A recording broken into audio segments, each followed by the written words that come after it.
શું આપ જાણો છો, ભગવાન શ્રી સ્વામિનારાયણ સામાન્ય માણસને સમજાય તેવા આધ્યાત્મિક બોધો સરળતાથી વિવિધ દ્રષ્ટાંતો દ્વારા સમજાવતા.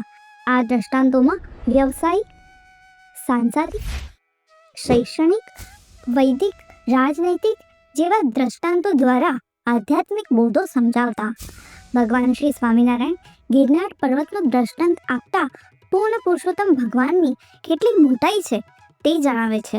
વચનામૃત કાર્યાણીના 8માં શ્રીજી મહારાજ કહે છે કે જેમ ગિરનાર પર્વત છે તેને લોકાલોક પર્વતની પાસે મૂકીએ ત્યારે તે અતિશય નાનો ભાસે, પણ ગિરનાર પર્વત કાંઈ નાનો થયો નથી. એ તો લોકાલોકની અતિશય મોટાઈ આગળ નાનો જણાય છે. તેમ પુરુષોત્તમ ભગવાનની મોટાઈ આગળ અષ્ટ આવરણે યુક્ત જે અનંત કોટી બ્રહ્માંડ તે અણુની પેઠે અતિ સૂક્ષ્મ ભાસે છે, પણ તે બ્રહ્માંડ કંઈ નાના થઈ ગયા નથી.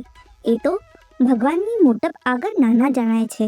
આમ ગિરનાર પર્વતને લોકાલોક પર્વત એટલે કે વિષ્ણુ પુરાણમાં વર્ણવેલો પર્વત જેની ઊંચાઈ 1 કરોડ યોજન છે તેની સાથે સરખામણી કરવામાં આવી છે.